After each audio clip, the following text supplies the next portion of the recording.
A waitress lit a single candle for the loneliest boy at the party, the Mafia boss's paralyzed son sitting untouched in his wheelchair.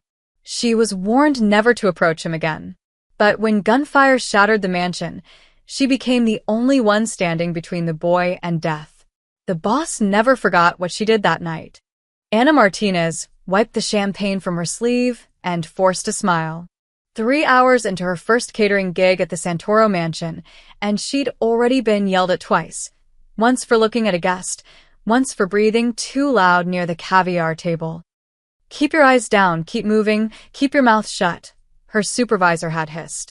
"These people aren't like us." No kidding, Anna thought, watching men in $1,000 suits laugh over cigars while their diamond-draped wives compared vacation homes. The ballroom sparkled like the inside of a jewelry box, all gold trim and crystal chandeliers. Everything gleamed except the faces. Those were cold, calculating, dangerous. She was refilling water glasses when she heard it. Or rather, didn't hear it. In a corner of the massive ballroom, past the ice sculptures and the 8-tier cake, sat a boy in a wheelchair. Maybe 9 or 10 years old. Dark hair. Sharp features that would have been handsome if they weren't so. Empty. While other children shrieked and played tag between the guests, he sat perfectly still, staring at his untouched slice of birthday cake. Anna glanced at her supervisor, who was busy scolding another server. She shouldn't. She'd been explicitly warned about the family. Don't talk to them. Don't look at them. Pretend they're invisible. But the boy looked so small in that giant room. Her feet moved before her brain could stop them. "Hey," she said softly, crouching beside his wheelchair. Up close, she could see how expensive everything was. His suit probably cost more than her rent. His shoes were Italian leather. Even his wheelchair looked custom-made. But his eyes were just sad. The boy's head snapped toward her, startled. Like he'd forgotten people could actually see him. "I'm Anna," she said, pulling a small cupcake from her apron pocket, a reject from the kitchen, slightly lopsided. She'd snagged it earlier, thinking she'd eat it on her break. Instead, she placed it on the table beside him and stuck a tiny candle in it. Someone forgot to make a wish. She lit the candle with a match from her pocket. For 3 long seconds, the boy just stared. Then his lips twitched, then curved. Then he smiled, a real, genuine, sunlight breaking through clouds smile that transformed his entire face. He leaned forward and blew out the candle. "What did you wish for?" Anna whispered. "That you wouldn't disappear," he whispered back. Anna's heart cracked open. "What do you think you're doing?" A hand like a vice clamped onto Anna's shoulder, yanking her backward. She stumbled, nearly dropping her tray. A man the size of a refrigerator loomed over her, shaved head, neck tattoos barely visible above his collar, and eyes that promised violence. You don't just anything near him," the bodyguard's voice was a growl. "You see the kid, you walk the other direction. You understand.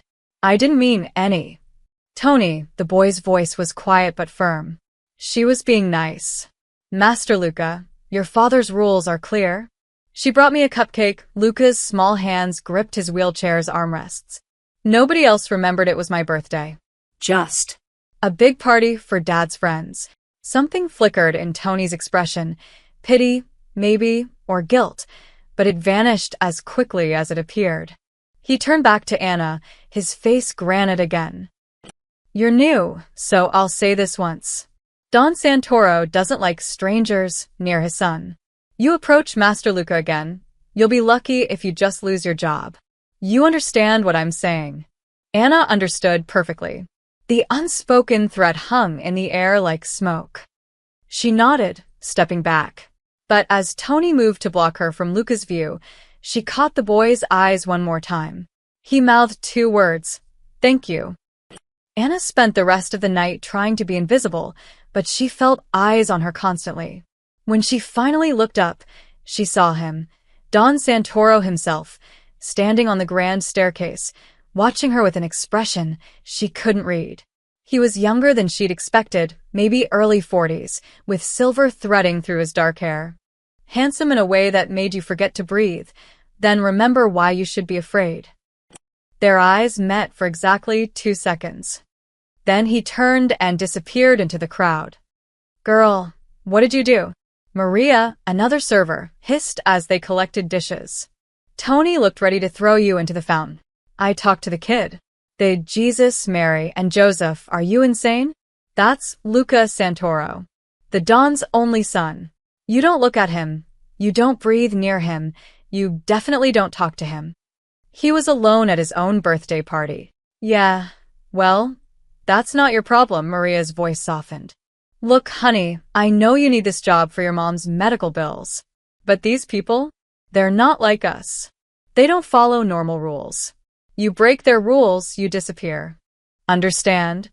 Anna nodded, but she couldn't stop thinking about Luca's smile. About how a little boy in a mansion full of people was more alone than she'd ever been. At midnight, after the last guest had left and the cleaning crew was packing up, Anna grabbed her coat from the staff room.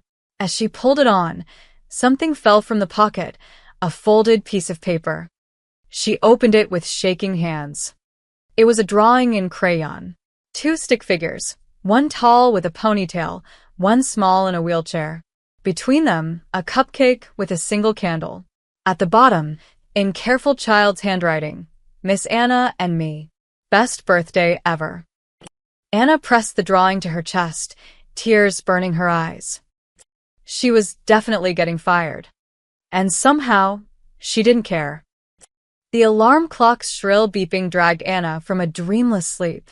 She slapped it silent and stared at the water-stained ceiling of her apartment, trying to remember why her chest felt so tight.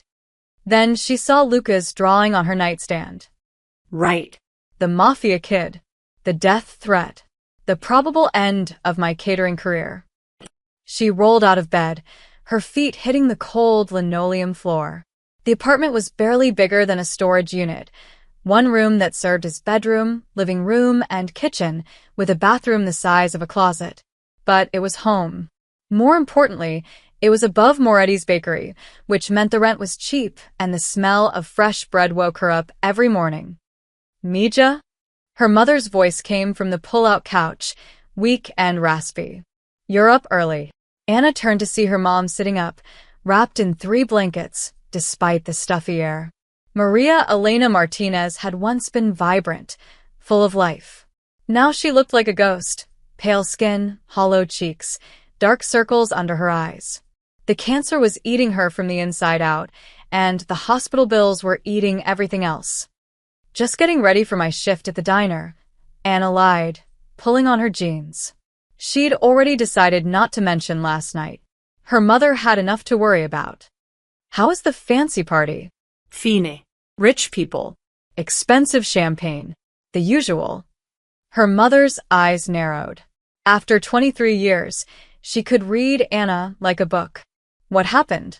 "Nothing happened." "Anna Teresa Martinez, don't lie to your dying mother." "You're not dying," Anna's voice cracked. "Don't say that. The doctors say 6 months.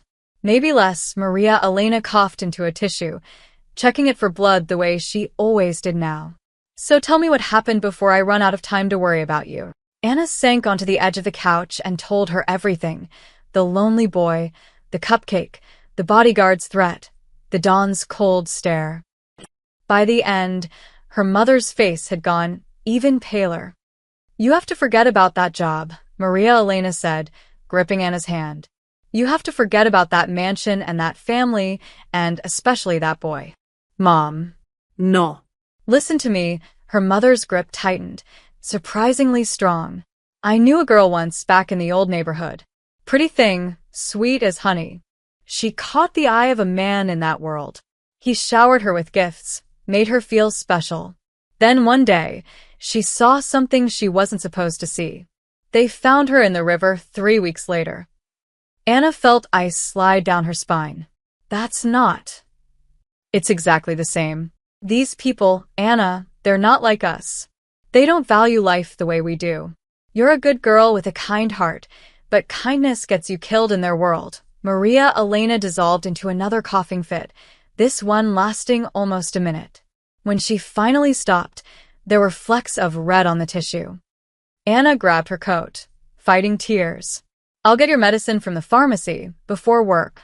Promise me you'll stay away from that mansion. Anna looked at the drawing on her nightstand, at the stick-figure boy's smile, at the careful way he'd written her name. I promise, she lied. She was halfway down the stairs when Mrs. Moretti called out from the bakery. Anna, wait. The old woman emerged from the kitchen, flour dusting her apron, holding a paper bag. For your mother. Fresh supple. Tell her they'll put meat on her bones. Mrs. Moretti, you don't have to. Hush. You think I don't hear her coughing through the ceiling? It's nothing. Just fried dough, but her eyes were sad. Everyone knew Maria Elena was running out of time. Anna hugged the bag to her chest as she stepped onto the street. The morning sun was just starting to burn off the fog, and the neighborhood was coming alive.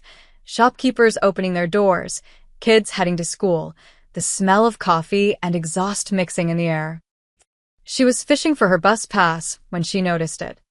A black car, parked across the street. Tinted windows. Engine running. Her heart stuttered. They're watching me. Anna forced herself to keep walking, to not look back, to breathe normally. But she could feel eyes on her the entire 3 blocks to the bus stop. When she finally risked a glance back, the car was gone. Maybe I'm paranoid. Maybe it was nothing. But as she climbed onto the bus, she pulled out Luca's drawing again. In the corner, she noticed something she'd missed last night. A small detail that made her stomach flip. Behind the stick figures, Luca had drawn a window. And in that window, barely visible, another figure watching them. A man with broad shoulders and dark eyes. The Don. He'd been watching them the whole time. Anna folded the drawing carefully and tucked it into her pocket, her mind racing. She should throw it away. Should forget last night ever happened. Should listen to her mother and the bodyguard and every instinct screaming at her to run.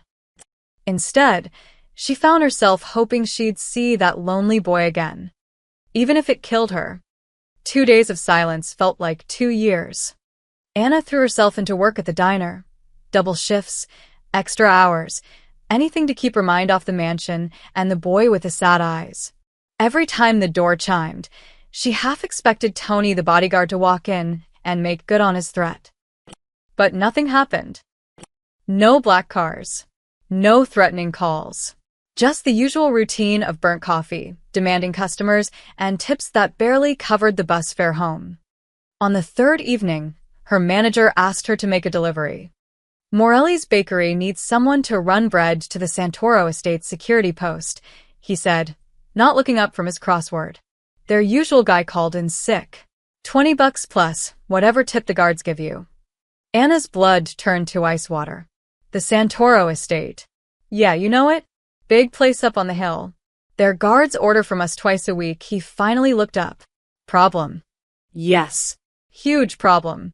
Massive, life-threatening problem. No problem, Anna heard herself say. 20 minutes later, she was climbing off the bus at the base of the hill, carrying 2 bags of fresh Italian bread and wondering if she'd lost her mind. The sky had turned the color of a bruise, and fat raindrops were starting to fall. Just drop the bread and leave. Don't look at the house. Don't think about Luca. Just do your job and go. The security gate loomed ahead, iron bars 12 feet high, cameras on every corner, and a guard booth that looked like it could withstand a missile strike. Anna approached slowly, very aware of how small and vulnerable she felt. A guard emerged, middle-aged with a beer gut and suspicious eyes. You're not Marco. He's sick. I'm covering his route. Anna held up the bags. 2 loaves, rosemary and olive. Someone ordered them. The guard checked his clipboard, frowning. Then his eyes widened. Wait. You're the cupcake girl. Anna's mouth went dry. I don't know what. Tony told everyone about you. Said you had guts or a death wish. He couldn't decide which. The guard's expression softened slightly. Look, kid, take some advice. Don't come back here. The Don doesn't like strangers around his boy, and what the Don doesn't like has a way of disappearing. I'm just delivering bread. This time. But he stopped, looking past her toward the mansion. His entire demeanor changed. Jesus. Anna turned. Through the iron bars, maybe 50 yards up the curved driveway, she saw him. Luca, sitting in his wheelchair under a large black umbrella held by an older woman in a nurse's uniform. He was positioned at the edge of the driveway, facing the gates. Facing her. Even from this distance, Anna could see his face light up. Before she could think, before she could stop herself, Anna raised her hand and waved. Luca's grin could have powered the entire city. Then, he did something that made Anna laugh out loud despite everything. He spun one wheel of his chair forward while holding the other still, rotating in a tight circle. Water from a nearby puddle sprayed up, splashing his nurse, who jumped back with a startled yelp. Luca didn't care. He was laughing, really laughing, spinning again just to make the water splash higher. Master Luca, stop that right now. The nurse's voice carried down the driveway, exasperated but not unkind. The guard beside Anna was speaking urgently into his radio. Yeah, he's out here again. Third time this week. Always right when he paused, listening. His face went pale. Yes, sir. I understand, sir. He turned to Anna, and she saw something unexpected in his eyes. Not anger. Pity. The Don's watching from the house, he said quietly. He sees everything. Anna's heart hammered against her ribs. She should run. Should grab the money for the bread and disappear and never come back. Instead, she waved at Luca one more time. The boy pressed both hands against his heart, then pointed at her, a gesture so pure and simple it made Anna's eyes burn with tears. I see you. You see me. Go, the guard said, pressing $30 into her hand, double the delivery charge. And kid? That boy hasn't smiled since the bombing. Before he showed up, I thought maybe he'd forgotten how. The rain was falling harder now, turning the world gray and blurred. Anna backed away from the gate, unable to tear her eyes from the small figure in the wheelchair. The nurse was trying to turn him around, to take him back inside, but Luca kept looking back, waving, his smile visible even through the rain. Anna was halfway down the hill when she heard the car. A sleek black Mercedes pulled alongside her, moving so quietly she hadn't heard it coming. The passenger window rolled down, and Anna's breath caught. Don Santoro sat in the back seat, his face half-shadowed. He didn't speak for a long moment, just studied her with those dark, unreadable eyes. Then, my son asks about you. Every day. Anna didn't know what to say. Couldn't breathe. He wants to know if you're real or if he imagined you. The Don's voice was measured, controlled. Dangerous. I told him you were real. Should I have lied? I didn't mean to. Answer the question. Anna lifted her chin, meeting his gaze despite the fear clawing at her throat. No, sir. You shouldn't have lied. Something flickered in the Don's eyes. Surprise, maybe. Or respect. Stay away from my son, he said. But his voice lacked conviction. The window rolled up, and the car glided away into the rain, leaving Anna standing alone on the hill, soaked to the bone and shaking. She should have felt threatened. Instead, she felt something else entirely. Hope. Anna didn't hear from the mansion for 3 days. Then, on Thursday morning, her phone rang with an unfamiliar number. Miss Martinez? The voice was crisp, professional, female. This is Helena Russo, head of household staff at the Santoro estate. We're experiencing a temporary shortage and need someone for light errands, deliveries within the property, some kitchen assistance. The pay is $30 an hour. Would you be available? Anna nearly dropped the phone. $30 an hour was more than she made in half a day at the diner. Yes. When do you need me? This afternoon. 2 o'clock. Use the service entrance. Someone will meet you. The line went dead. Anna stared at her phone, her mind racing. This is a trap. It has to be. The Don told you to stay away. But $30 an hour could mean her mother's medication. Could mean keeping the lights on. Could mean maybe, just maybe, buying a little more time. She took the job. The service entrance was nothing like the grand front gates. It was a simple door in a high stone wall, almost invisible from the street. Anna knocked twice, and a young man in a staff uniform let her in without a word. The world behind the wall was different. Manicured gardens, stone pathways, the back of the mansion rising like a fortress. But it was quieter here, away from the showpiece front. Almost peaceful. Helena Russo was exactly what Anna expected, 60 years old, steel-gray hair pulled into a perfect bun, and eyes that missed nothing. She handed Anna a staff polo shirt and a list of tasks. You'll rotate between kitchen prep, supply deliveries, and garden maintenance support. You do not enter the main house unless specifically instructed. You do not speak to family members unless spoken to first. And you do not, she paused for emphasis, approach Master Luca. Are we clear? Crystal clear, ma'am. Good. Your first task is to help Giuseppe with the garden supplies. He's by the fountain. Anna found Giuseppe, an ancient Italian man who spoke more to his plants than to people. He handed her a bag of birdseed and pointed to a stone bench near a rose garden. The birds, they eat at 3 o'clock. Every day, same time. Fill the feeders, then you leave them alone. Anna did as instructed, scattering seed into 3 ornate feeders. The garden was beautiful, roses in full bloom, a bubbling fountain, trees providing shade. It felt like a different world from the cold ballroom where she'd first seen Luca. She was finishing the last feeder when she heard the wheels. Her heart stopped. Luca emerged from behind a hedge, being pushed by his nurse. He wore casual clothes now, jeans and a superhero t-shirt, looking more like a regular kid. When he saw Anna, his entire face transformed. "Miss Cupcake," he practically shouted it. The nurse's eyes went wide. "Master Luca, you can't." "Please, Rosa? Just 5 minutes." Luca's voice took on a pleading tone that probably worked on everyone. Dad said as long as someone's watching, I can talk to staff. You'll be watching. Rosa looked torn, glancing around nervously. Finally, she sighed. 5 minutes. I'll be right over there. She walked to a bench 20 feet away, close enough to intervene, but far enough to give them space. Luca rolled himself forward, grinning up at Anna. You came back. I got a job here. Just errands and stuff. I know. Asked my dad to hire you. His pride was unmistakable.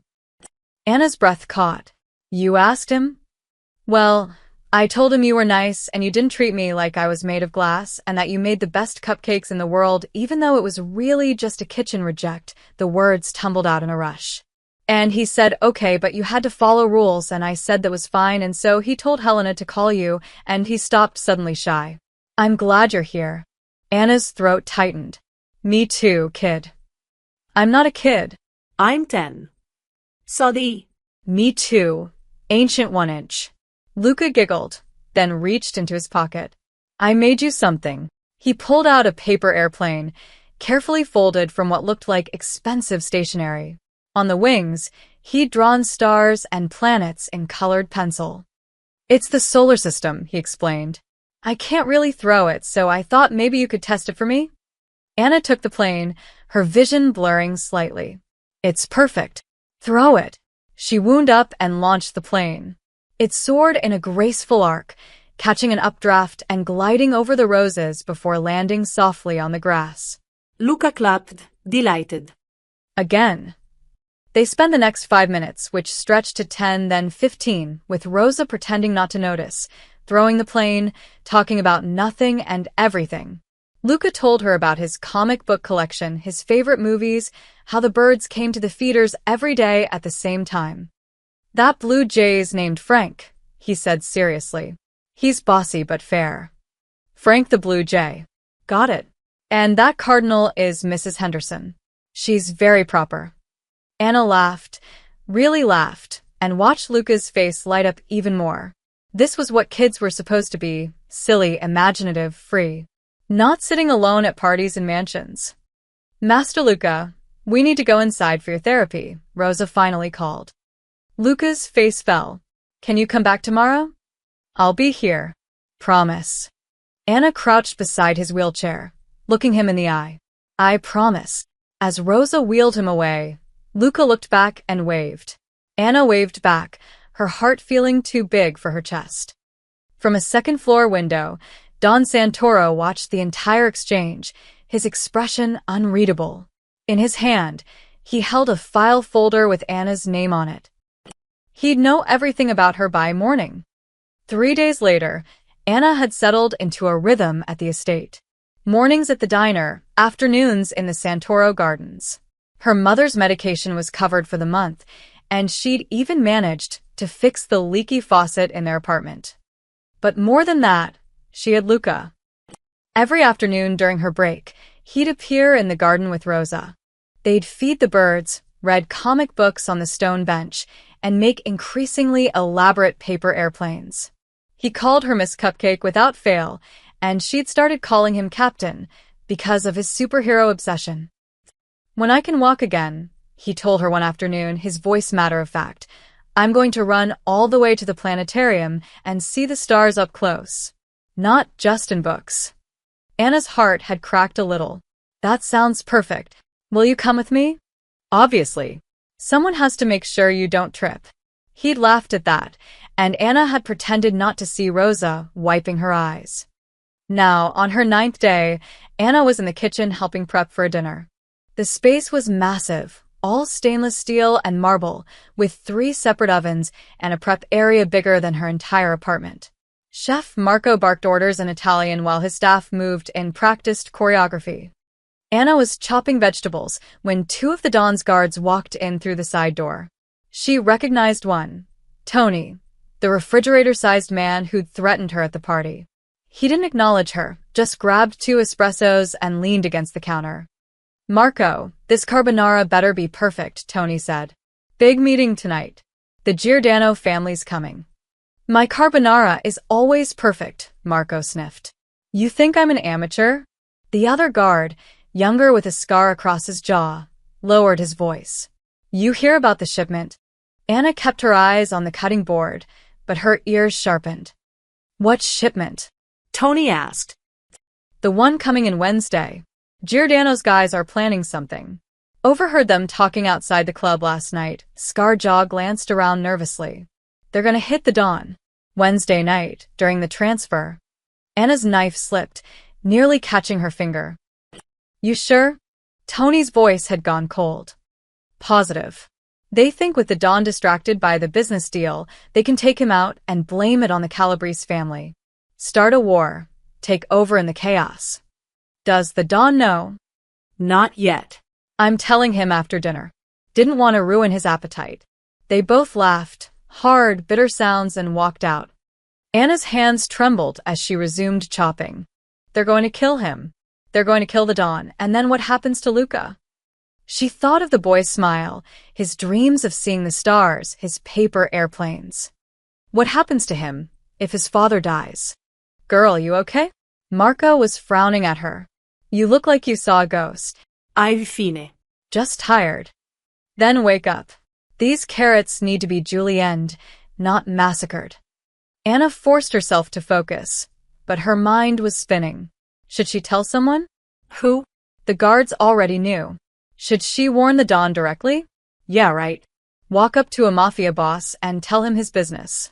That'll end well. She finished her prep work in a daze and escaped to the garden for her break. Luca wasn't there yet. His therapy ran late on Wednesdays, so Anna sat on the stone bench, trying to calm her racing thoughts.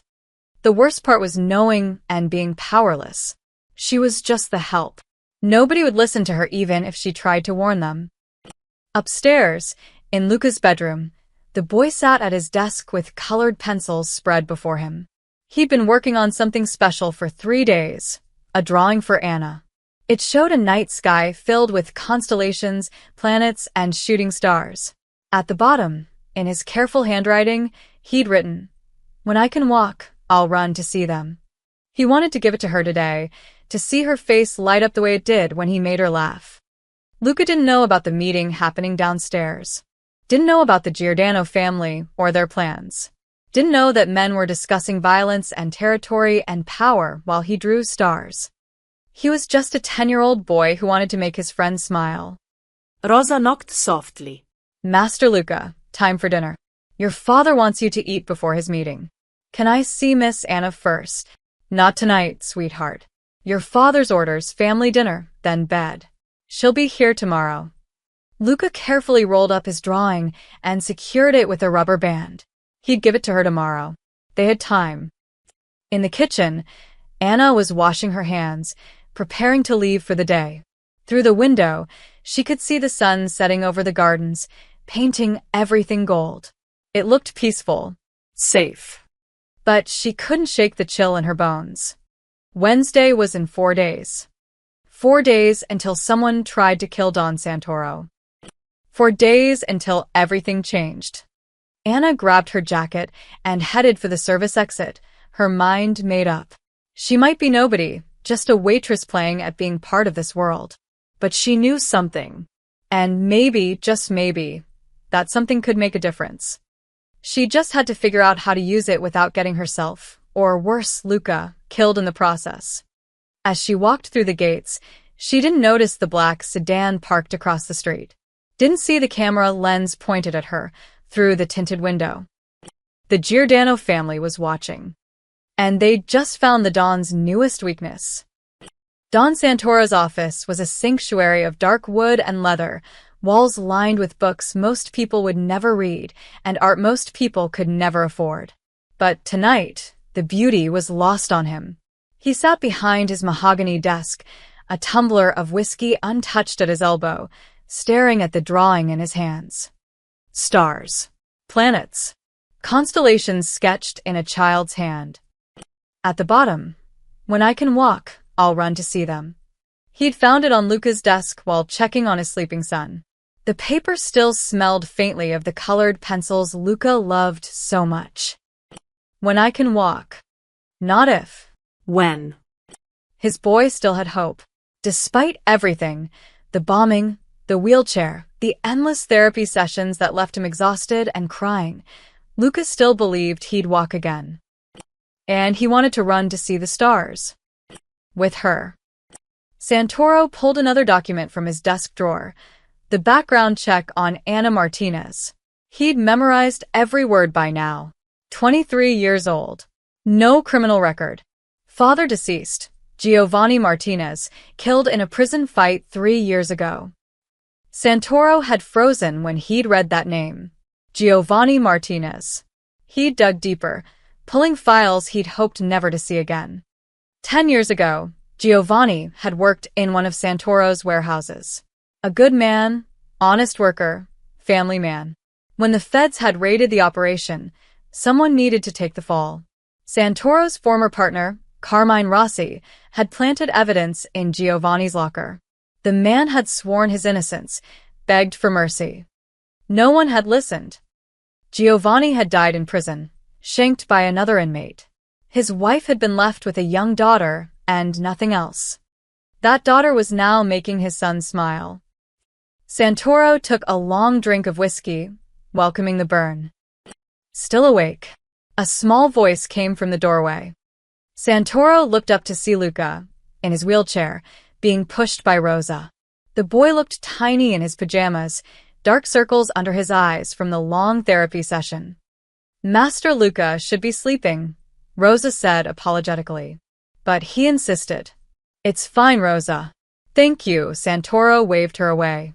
She retreated, closing the door softly. Luca wheeled himself closer, his expression unusually serious. You have my drawing. I do, Santoro set it on the desk between them. It's beautiful. It's for Miss Anna. I was going to give it to her tomorrow. Luca's eyes narrowed. Why do you have it? Santoro considered lying, then decided his son deserved better. I wanted to understand why this woman means so much to you. She's my friend. Luca. No, Dad. She's my friend, the boy's voice cracked. Do you know how long it's been since anyone talked to me like I was just a kid? Not the Don's son. Not the boy who got blown up. Not the cripple everyone has to be careful around. Just. Me. The word hit Santoro, like a bullet. She doesn't treat me like I'm made of glass.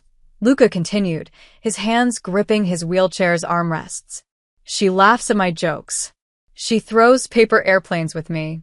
She calls me Captain and I call her Miss Cupcake, and she doesn't care that I can't walk or that my dad is, he trailed off, suddenly looking very young. That your dad is what? Scary, Luca's voice dropped to a whisper. Everyone's scared of you, Dad. Even the people who love you. But Miss Anna, when you told her to stay away, she came back anyway. Because of me. Not because she had to. Because she wanted to. Santoro felt something twist in his chest. So? Are you going to fire her? Luca's eyes were wet now. Please don't. Please. I know you think she's dangerous or she wants something, but she doesn't. She's just nice. And I don't have anyone else who's just nice. The words hung in the air like an accusation. Santoro came around the desk and knelt beside his son's wheelchair, ignoring the protest in his knees. Eye to eye, father to son. I'm not going to fire her, he said quietly. But I need you to understand something. The world we live in, my world, it's not safe. People see you, they see a way to hurt me. That woman at your party? She broke protocol, approached you without permission. That's dangerous. She brought me a cupcake. She made herself visible. She made herself matter to you. And now, Santoro stopped himself. Now, the Giordanos knew about her. Now she was a target, whether she knew it or not. Now what? Luca Prest. Santoro looked at his son, his brave, hopeful, broken boy, and made a decision that went against every instinct he'd honed in 20 years of surviving this life. Now I need to make sure she stays safe, he said. Because you care about her. And what you care about, I protect. Luca's face transformed, hope blazing in his eyes. Really? Really? Santoro stood, ruffling his son's hair. But she follows my rules. And so do you. No wandering off without Rosa. No secrets. Understood. Understood. Luca was grinning now. Can I give her the drawing tomorrow? Yes. But Luca? Santoro waited until his son met his eyes. She's not like us. She's from a different world. One day, when this job ends, she'll go back to that world. You understand that, right? Luca's smile didn't fade. Maybe. Or maybe she'll decide our world isn't so bad. After Rosa took Luca back to bed, Santoro returned to his desk and pulled out Anna's file again. He stared at Giovanni Martinez's photo for a long time. Then he made a phone call. I need protection detail on someone. Full surveillance, round the clock. And I need it quiet. He gave Anna's address, her schedule, her mother's hospital appointments. He couldn't give Giovanni Martinez his life back. But maybe he could keep his daughter alive. Anna was halfway to the bus stop, balancing 2 bags of groceries and her mother's prescriptions, when the black car rolled up beside her. Not the Don's Mercedes. Something else. A Cadillac with tinted windows and chrome that caught the morning sun like a knife blade. Her stomach dropped. The back door opened, and a man stepped out. Mid-40s, expensive suit, silver watch that probably cost more than Anna made in a year. His smile was pleasant, but his eyes were cold. Anna Martinez? His voice was smooth, cultured. My name is Vincent. I'd like a moment of your time. I'm late for work. Anna kept walking, her heart hammering. Vincent matched her pace easily, gesturing to the open car door. This won't take long. Just a conversation. I don't get in cars with strangers. Smart girl. But I think you'll want to hear what I have to say. He stopped walking, and something in his tone made Anna stop too. It's about your new employer. And about how a young woman like you might find herself in a very dangerous position without even realizing it. Anna turned slowly. I don't know what you're talking about. The Santoro estate. Don Santoro's son. Vincent's smile widened. You've become quite the fixture there. The staff talks. Word travels. I run errands. That's all. Of course. Just errands. Vincent reached into his jacket. Anna tensed and pulled out an envelope. Here. A token of appreciation from some concerned parties. Anna didn't take it. Vincent opened the envelope, fanning out $100 bills. 10 of them. $1,000, he said. Just for having a conversation with me. 5 minutes. Anna's mind raced. $1,000 could cover 2 months of her mother's medication. Could give them breathing room. Could mean not choosing between electricity and food. But nothing was free, especially not in this world. What do you want? She asked. Just for you to stop visiting the mansion. Vincent's tone remained pleasant, conversational. You're a nice girl. Smart. You've got a sick mother, bills to pay. I understand. But that family, that's not a world you want to be part of. And you care about my well-being? Let's say I care about preventing complications. The boy likes you. That makes you interesting to certain people. And being interesting in our world? That's not healthy. He pressed the envelope into her hand. Take the money. Find another job. Forget you ever met Luca Santoro. Anna stared at the cash. It would be so easy. Just walk away, take care of her mother, go back to her simple life. Then she thought of Luca's smile, his paper airplanes, his dreams of running to see the stars. She thrust the envelope back. No. Vincent's pleasant expression didn't change, but something dangerous flickered in his eyes. I'm trying to help you. I don't need help. I need to get to work. Miss Martinez, you don't understand what you're refusing. I understand perfectly. Anna's voice was steadier than she felt. You want me away from Luca because I'm either useful to you or dangerous to you, and either way, I'm not interested. Now please leave me alone. She turned and walked away, expecting at any moment to feel a hand on her shoulder, to be dragged into that car, to disappear like the stories her mother had told her. But nothing happened. The Cadillac pulled away smoothly, leaving Anna standing alone on the sidewalk, shaking so hard she nearly dropped her groceries. She made it 3 more blocks before her legs gave out. She sat on a bus bench, gulping air, trying not to cry. What have I gotten myself into? That evening, Anna's mother was waiting up when she got home, sitting at their tiny kitchen table with a cup of chamomile, tea gone cold. There was a man here today, Maria Elena said, without preamble. Her face was ashen. He knocked on the door, asked if I was Maria Elena Martinez. When I said yes, he handed me an envelope and left. Anna's blood froze. What did he look like? Young. Tattoos on his neck. Scared me half to death. Her mother pushed an envelope across the table. He said it was a gift. From concerned friends. Anna opened it with trembling fingers. Inside, $5,000 in cash and a note in neat handwriting. This could be yours. Or it could be medical bills you can't pay. Your choice. Walk away from the mansion.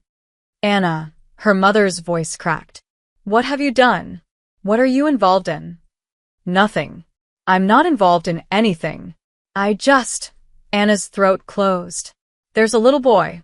He's lonely and scared, and I'm the only friend he has. Is he worth dying for? The question hung in the air like smoke. Anna thought of Luca's drawing, of his hope, of how he'd looked at her when he said, "Promise you'll come back." I don't know, she whispered. But I can't abandon him, Mom. I can't. Maria Elena reached across the table and took her daughter's hand. Her grip was weak, but her eyes were fierce. Then you be careful. You be smart. And the first sign of real danger, you run. You hear me? I didn't survive cancer this long just to bury my baby girl. Anna nodded, tears streaming down her face. That night, she lay awake, staring at the ceiling. The $5,000 sat on her dresser, mocking her. Money that could save her mother's life. Money that could solve everything. All she had to do was betray a 10-year-old boy.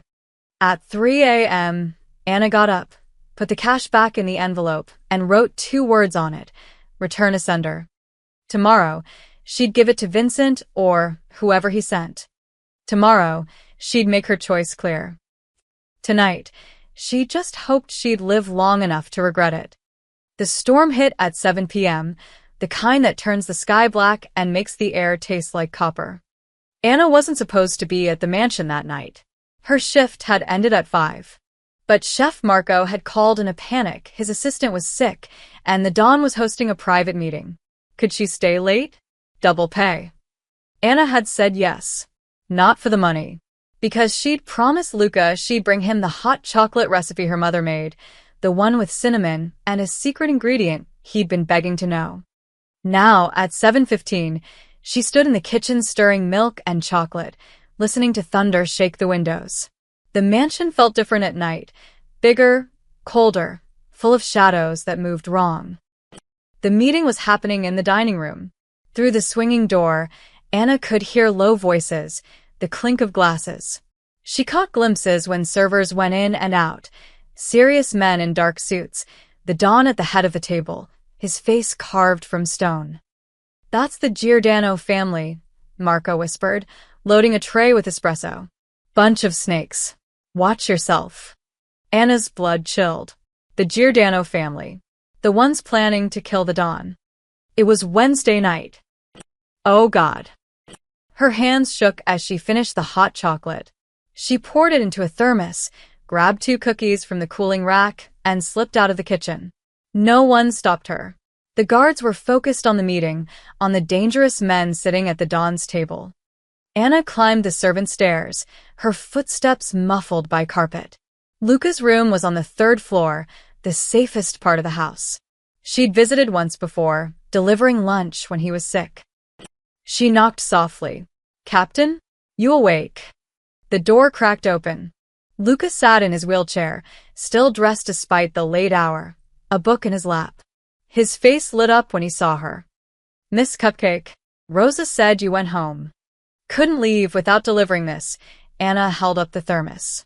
The secret recipe, as promised. Luca's grin could have powered the city. Come in, come in." Anna stepped inside, glancing around. The room was huge, bigger than her entire apartment. Bookshelves lined the walls, filled with comics and novels. Posters of superheroes covered the ceiling. A telescope stood by the window, pointed at the storm-dark sky. "You can't see stars tonight," Luca said, following her gaze. "But tomorrow's supposed to be clear. Rosa promised we'd look." Anna poured the hot chocolate into a mug, her hands still trembling. "There's cinnamon, vanilla, and the secret ingredient? A tiny bit of cayenne pepper. Just enough to make it warm you from the inside." Luca took a sip, his eyes going wide. "It's perfect. It's..." The lights went out. Complete darkness, sudden and absolute. Thunder crashed, but this was different. This was wrong. "Miss Anna?" Luca's voice was small, scared. "I'm right here." Anna fumbled for her phone, turning on the flashlight. Probably just the storm. The explosion hit the east wing. The floor bucked beneath them. Windows shattered. Anna grabbed Luca's wheelchair as it started rolling, pulling him away from the glass raining down. "What's happening?" Luca's voice broke. "What's?" Gunfire erupted somewhere below. Rapid bursts, then screaming. Anna's mind went blank with terror for 3 seconds. Then training she didn't know she had kicked in. Years of protecting her sick mother, of navigating dangerous neighborhoods, of surviving. "We need to hide. Now." She grabbed the wheelchair handles and pushed Luca toward the door. The hallway was chaos, smoke, emergency lights flickering, guards running with weapons drawn. "The Dawn's under attack," someone shouted. "Lock down the house." More gunfire. "Closer now." Anna wheeled Luca in the opposite direction, away from the sounds of battle. Her mind raced. Where? Where can we hide? The pantry. The big walk-in pantry, off the secondary kitchen. She'd restocked it yesterday. Thick walls, one entrance, easy to barricade. She flew down the servants' stairs, Luca clinging to his armrests. Behind them, she heard footsteps, heavy boots, voices speaking in Italian. Not the guards' voices. They reached the second-floor kitchen. Anna shoved the wheelchair through the doorway, then the pantry entrance. She grabbed everything she could, crates of vegetables, bags of flour, canned goods, and piled them against the door. "Help me," she gasped. Luca pushed what he could reach. Together, They built a barricade. Anna killed her phone's flashlight. They sat in darkness, breathing hard, listening to the sounds of violence filtering through the walls. Miss Anna? Luca whispered. Are they here for my dad? I don't know. Are we going to die? Anna found his hand in the darkness and squeezed. No. Absolutely not. You know why. Why? Because you still owe me a telescope date. And I don't let people break promises. Luca's laugh was shaky but real. An explosion closer this time. The walls shook. Dust rained from the ceiling. Anna pulled Luca's wheelchair behind a shelving unit, the strongest cover she could find, and crouched in front of him, making herself a shield. If anything happens, she whispered, you don't stop smiling. You remember every good thing. The stars, the birds, the paper airplanes. You remember that people care about you.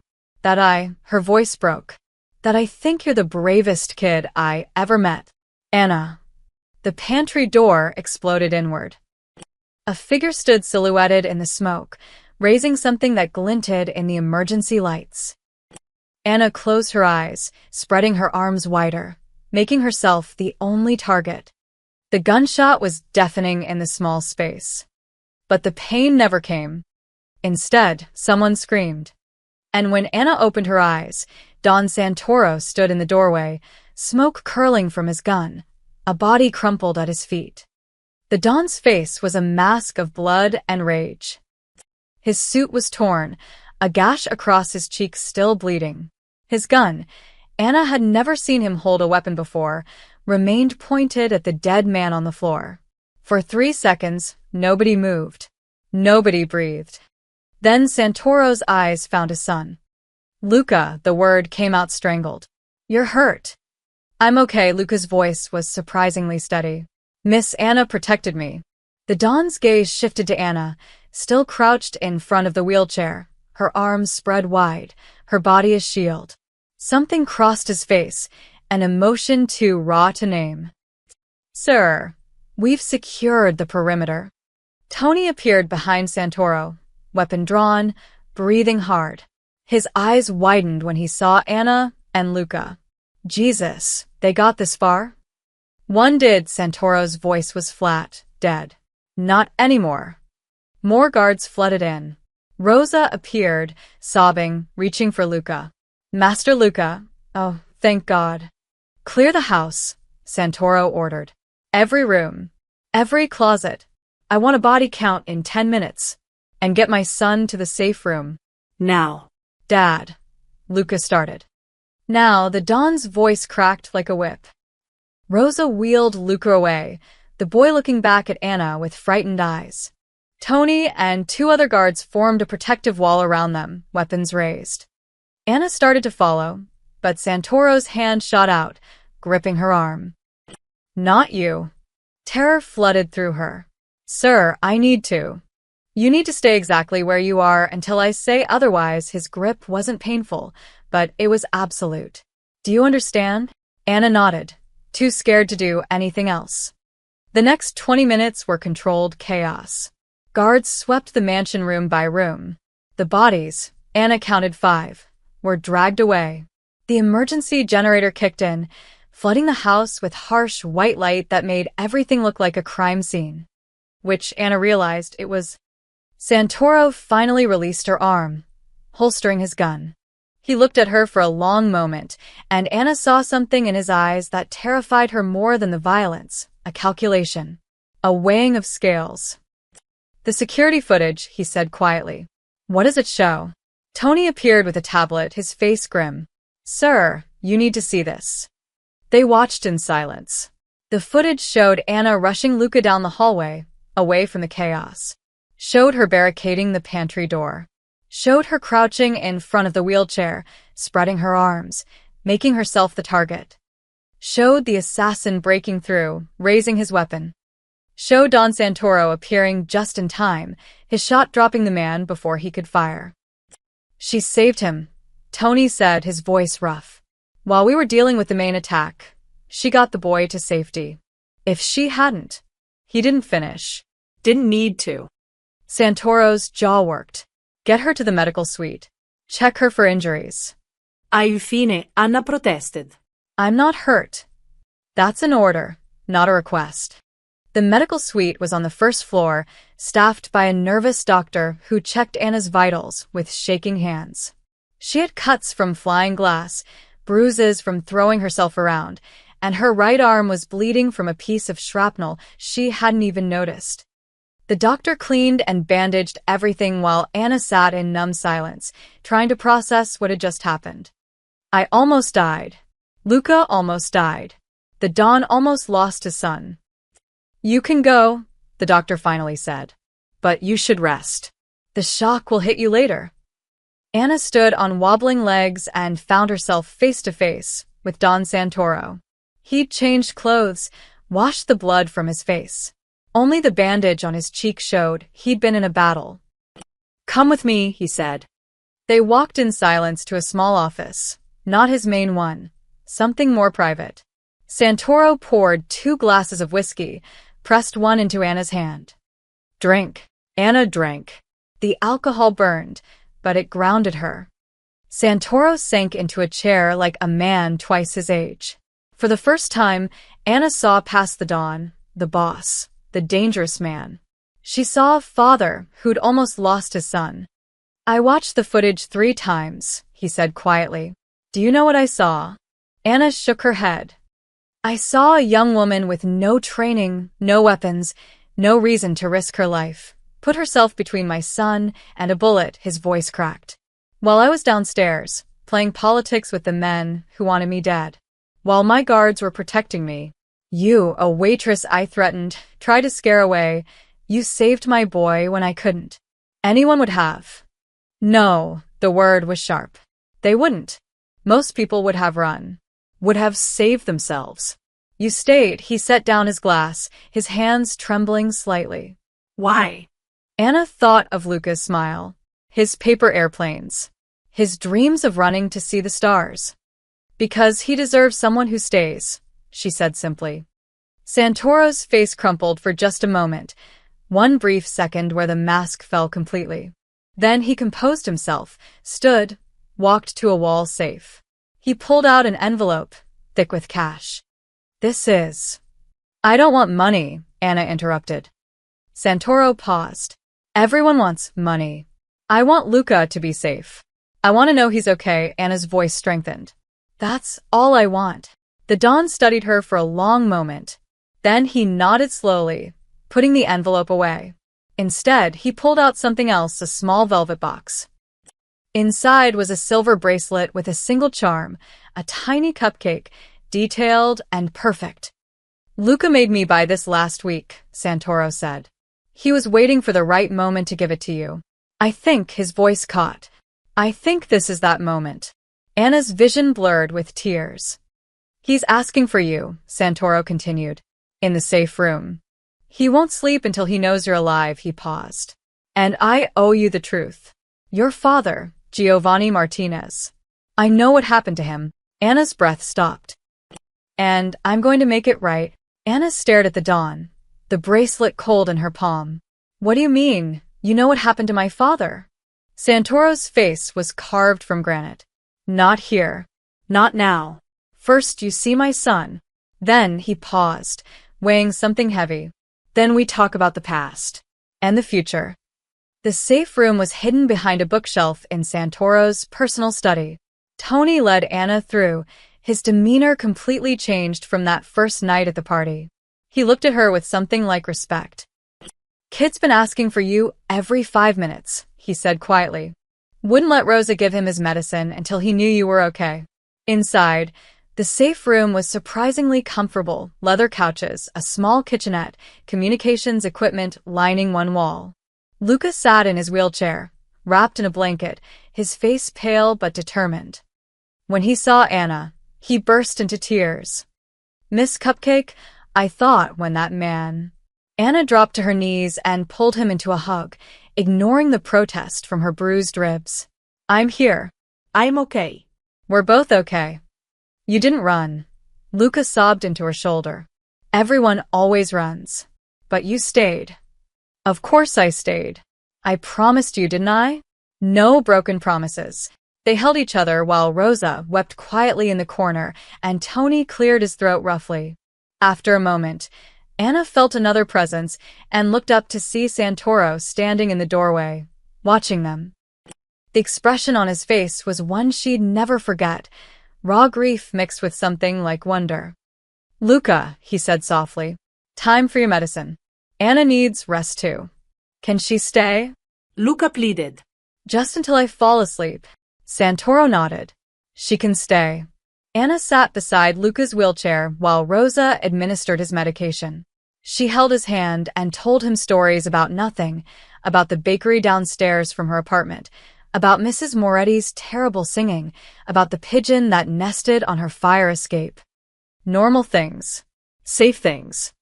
Within 20 minutes, Luca was asleep, his hand still clutching hers. "He hasn't slept without nightmares since the first bombing," Santoro said quietly from the doorway. "The one that paralyzed him. Tonight was his second attack. But he's sleeping peacefully because you're here." Anna gently extracted her hand and followed the dawn back to his office. Dawn was breaking outside, painting the sky purple and gold.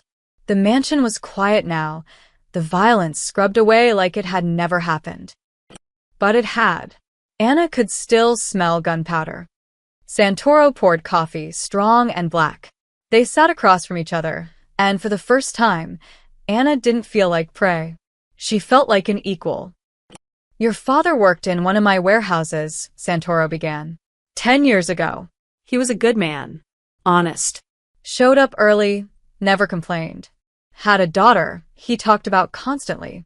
Anna's throat tightened. "When the feds raided, someone needed to take the fall. My partner at the time, Carmine Rossi, he planted evidence in your father's locker. Made it look like Giovanni was the inside man." Santoro's voice was heavy with old guilt. "I didn't know until after the trial. By then, your father was in prison. And I was dealing with Rossi's betrayal in my own way." "What happened to Rossi?" Anna asked, though she suspected she knew. "He's not a problem anymore." Santoro met her eyes. "But that doesn't undo what was done to your father." To your family. "And tonight, when I saw you protecting my son," he stopped, gathering himself. "You gave Luca something I couldn't. Safety, friendship, hope. You did this knowing who I am, what I am. Knowing I destroyed your father. You didn't pull the trigger. I created the world that did." Santoro stood, pacing to the window. "The Giordano's are finished." Tony confirmed. "We captured 3 of them alive. They've told us everything. Their entire operation, their allies, their financials. What will you do to them?" Anna expected talk of violence, of revenge. Instead, Santoro surprised her. "Nothing. Nothing. The girl who risked her life for my son showed mercy when she could have run. Showed kindness in a world of cruelty." He turned to face her. "If I slaughter the Giordano's, I prove that this world, this violent, brutal world, is all there is. But if I show mercy, if I dismantle them without bloodshed," he paused. "Maybe I prove that change is possible." Anna couldn't breathe. "You're going to let them go?" "I'm going to freeze their accounts, seize their assets, turn their network over to federal authorities. The ones who surrender walk away alive. The ones who fight," his expression hardened. "That's their choice. But I won't start with blood. Not anymore." Why? "Because my son is watching, learning, and I want him to see that his father can be more than a monster." Santoro's voice dropped. "Because you showed me there's another way." Over the next 72 hours, the underworld shifted. The Giordano family collapsed. Their leaders surrendered or fled. Their soldiers, seeing no future in fighting, laid down arms. Not a single shot was fired in retaliation. Word spread fast. The dawn had changed. Shown mercy. Offered second chances. Some called it weakness. Most called it terrifying because a Don who didn't need violence was far more dangerous than one who did. Santoro began transitioning his empire. The illegal operations were sold off or shut down. He invested in legitimate businesses, shipping companies, construction firms, real estate. He established a foundation for families of incarcerated workers, starting with a large anonymous donation to Anna's mother's cancer treatment fund. "I can't give your father back," he told Anna one afternoon in the garden, watching Luca throw paper airplanes. "But I can try to build something worth living for. For my son. For people like you." Anna watched Luca laughing, his face bright with joy. "That's all any of us can do," she said. "Try to be better than yesterday." Santoro nodded slowly. "Will you help me?" "Help him." Anna looked at the silver bracelet on her wrist, the tiny cupcake charm catching the light. "Yes," she said. "I'll stay." 2 months felt like 2 years. The mansion transformed from a fortress into something softer. Guards still patrolled, but they smiled now. The cold marble hallways were warmed by fresh flowers. Luca's laughter echoed through rooms that had been silent for too long. And Anna was at the center of it all. The Don had kept his word. He'd offered her a position as Luca's tutor and caregiver, official, salaried, with benefits that made Anna's head spin. Her mother's cancer treatment was fully covered, the best doctor's money could buy. They'd moved her to a private facility where she could rest, heal, and not worry about bills for the first time in years. "You did this," Maria Elena had whispered, squeezing Anna's hand from her hospital bed. "You saved us both." But Anna knew the truth. They'd saved each other, her, Luca, even the Don in his own way. Now, on a bright Thursday afternoon, Anna stood in the mansion's garden watching Luca work with his physical therapist. The rehabilitation center had been set up in what used to be a formal sitting room, all the furniture cleared out, replaced with parallel bars, exercise mats, and specialized equipment. "Come on, Master Luca," encouraged Dr. Patricia Chun, a petite woman with iron determination. "3 more reps. I know you can do it." Luca gripped the parallel bars, his face screwed up in concentration. His legs, thin from months of disuse, trembled as he tried to shift his weight. Sweat beaded his forehead. "I can't," he gasped. "It hurts. Pain means you're working." "Come on, Captain." Anna stepped closer, crouching where he could see her. "Remember what you told me? When you can walk, you're going to run all the way to the planetarium. Can't do that from a wheelchair." Luca's jaw set. His hands tightened on the bars. Slowly, agonizingly, his right leg moved forward 3 inches. Then his left. Another 3 inches. "That's it." Dr. Chin cheered. Again. By the end of the session, Luca had managed 6 steps. 6 impossible, miraculous steps. He collapsed into his wheelchair, exhausted but grinning. "Did you see?" he asked Anna. "Did you see?" "I saw everything." Anna's voice was thick with emotion. "You're amazing. I'm going to walk by my birthday." I decided Luca's certainty was absolute. November 15th. "That's my goal." Dr. Chin smiled gently. "That's only 4 months away, sweetheart. Let's focus on." November 15th, Luca repeated, looking at Anna. "So we can go see the stars. Together. Like we promised." Anna's throat closed up. She nodded, unable to speak. After therapy, Rosa took Luca for his afternoon rest. Anna was heading to the kitchen when she heard her name. "Miss Martinez." A moment. Don Santoro stood in the doorway of his study, looking different than she'd ever seen him. No suit today, just slacks and a sweater. He looked younger, almost approachable. Anna followed him inside. The study had changed too. The heavy drapes were open, letting in sunlight. Photos lined the desk now, pictures of Luca at different ages. Before the bombing. "I wanted to show you something," Santoro said, pulling out a folder. The construction project. Anna opened it to find architectural drawings. A building sleek, modern, beautiful. "It's a community center," Santoro explained. "For the neighborhood where you grew up. Free after-school programs, job training, medical clinic. It'll be called the Giovanni Martinez Center." Anna's hands shook. "My father's name? He deserved better than what he got. This won't change the past, but maybe it helps the future." Santoro paused. "There's more." I've hired lawyers to file for a posthumous exoneration. With the evidence I've gathered about Rossi's betrayal, we have a strong case. It won't bring him back, but his name will be cleared. Tears spilled down Anna's cheeks. Why are you doing this? Because you gave me my son back. Not just his life, his hope. His laughter. Watching you with him, seeing how he's changed, Santoro's voice roughened. You gave me a reason to be better than what I was. The least I can do is return the favor. He pulled out another document. This is a trust fund for your mother's care. Lifetime medical coverage, housing, everything she needs. And this, he handed her a third paper, is your employment contract. Full-time position, college tuition if you want it, and a clause that says no matter what happens, you'll always have a place here. If you want it. Anna stared at the papers through blurry vision. I don't know what to say. Say you'll stay. Luca needs you. And Santoro stopped, then continued quietly. I need someone who'll call me out when I slip back into old habits. Someone who reminds me why I'm doing this. I'll stay, Anna whispered. As long as you need me. Thank you, Santoro's relief was visible. He'll want to show you something. In the garden, Anna found Luca waiting by the fountain with Rosa, practically vibrating with excitement. In his lap was a wrapped package. Open it, he demanded.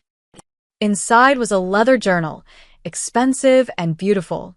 The first page had Luca's handwriting. Miss Cupcake's book of adventures. For writing down all the places we'll go when I can walk. Starting with the planetarium. Love, Captain. The next pages were filled with his drawings, the two of them at the beach, at museums at the Grand Canyon, always together, always smiling. I'm going to walk, Luca said fiercely. And when I do, we're going everywhere. We're going to see everything. And you're going to write it all down so we never forget. Anna pulled him into a hug. The journal pressed between them. It's a promise, Captain. Every single adventure. From the window above, Don Santoro watched them together. The boy who'd given him purpose, and the young woman who'd given them both hope. For the first time in 10 years, he allowed himself to believe in redemption. 1 year later, November 15th, the coastal villa was nothing like the mansion. Where the estate had been all sharp angles and fortified walls, this place was open and warm, white stucco walls, wide windows facing the ocean, and a garden that smelled like salt air and jasmine. No armed guards at every corner. No tension crackling through the rooms. Just peace. Anna stood on the terrace, watching the waves roll in. Behind her, the small group was gathering for Luca's 11th birthday party. Not the grand affair from 2 years ago with 100 guests who didn't care.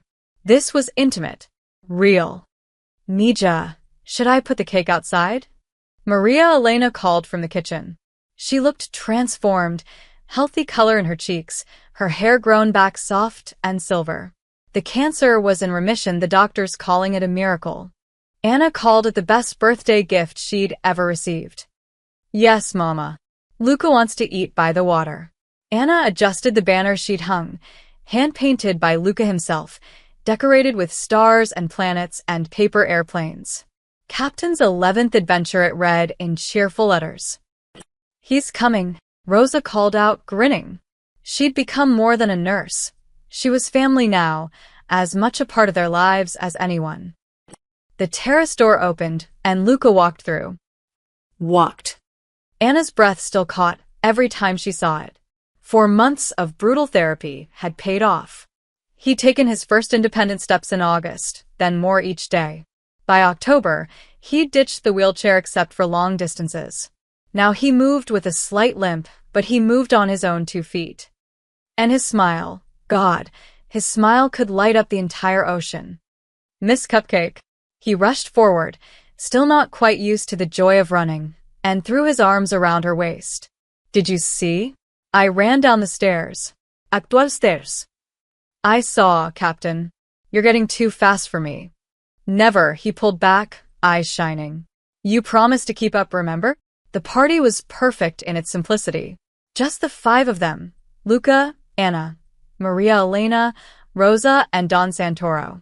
They ate lunch on the terrace, laughing over Rosa's stories about Luca's therapy mishaps, Maria Elena's tales of Anna's stubborn childhood, Luca's elaborate plans for his next astronomy lesson.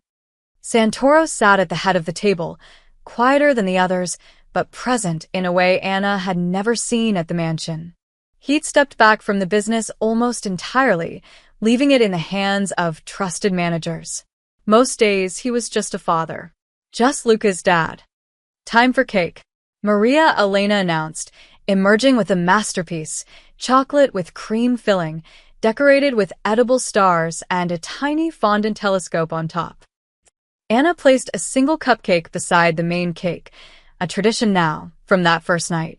She lit its candle and set it in front of Luca. Make a wish, Captain. Luca looked around the table, at Rosa, who'd cared for him through his darkest days. At Maria Elena, who'd welcomed him like a grandson. At his father, whose eyes were already suspiciously bright. At Anna, who'd changed everything. I don't need to, he said softly. My wish came true last year. Tell us anyway, Anna urged. Luca leaned forward, his voice carrying over the sound of the waves. I wished for family. A real one.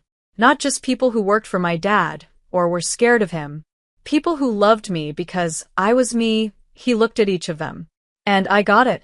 Anna couldn't see through her tears. Maria Elena was openly weeping. Even Rosa had to dab her eyes with a napkin. Santoro stood abruptly, his chair scraping against the stone. For a moment, Anna thought he'd leave. Old habits, old walls. But instead, he walked to his son and pulled him into a fierce hug. You got it, he whispered, voice breaking. You got all of it. After cake, after the presents, a new telescope from Rosa, a journal of star charts from Maria Elena, a model rocket from Anna. Luca grabbed Anna's hand. Come on. Best part. He led her down to the beach, his steps sure on the sand. The sun was setting, painting the sky in shades of orange and pink. Luca stopped at the water's edge and spread his arms wide. I'm standing on a beach, he said, wonder in his voice. A year ago, I thought I'd never walk again, never run, never feel sand under my feet. But you did, Anna said. You fought for it, because you showed me it was worth fighting for. Luca turned to her, suddenly serious. You saved my life twice. Once from the bad men. Once from giving up. He pulled something from his pocket, a small box. I wanted to give you something better than a bracelet charm. Inside was a silver pendant shaped like a star. On the back, engraved. You showed me the light, Captain. Anna's hands trembled as she fastened it around her neck. Luca, it's perfect. Just like you, he hugged her tight. Promise you'll never leave? Even when I'm all grown up and don't need a tutor anymore? I promise. You're stuck with me, kid. I'm not a kid. I'm 11. Saudi. You're stuck with me. Ancient 1 inch. His laughter carried over the water. From the terrace, Santoro watched them. His son, and the young woman who'd saved them both. Maria Elena moved beside him, her hand gentle on his arm. You did good, she said quietly, giving them this life. She did good, Santoro corrected. Anna gave me back my heart, gave Luca his future. All I did was try to deserve it. That's all any of us can do, Maria Elena said, echoing words her daughter had once spoken. Try to be worthy of the love we're given. As the sun sank below the horizon, Luca pointed at the first stars appearing in the darkening sky. Look, there's Venus. And that's Mars. And there's infinity, Anna finished. Ready to explore it. With you? Always. They stood together on the beach, the boy who'd learned to walk again, and the woman who'd taught him to hope, and watched the stars emerge one by one. Behind them, laughter drifted from the terrace. The sound of family, the sound of home, the sound of a wish that came true not because of magic, but because someone cared enough to stay. The end.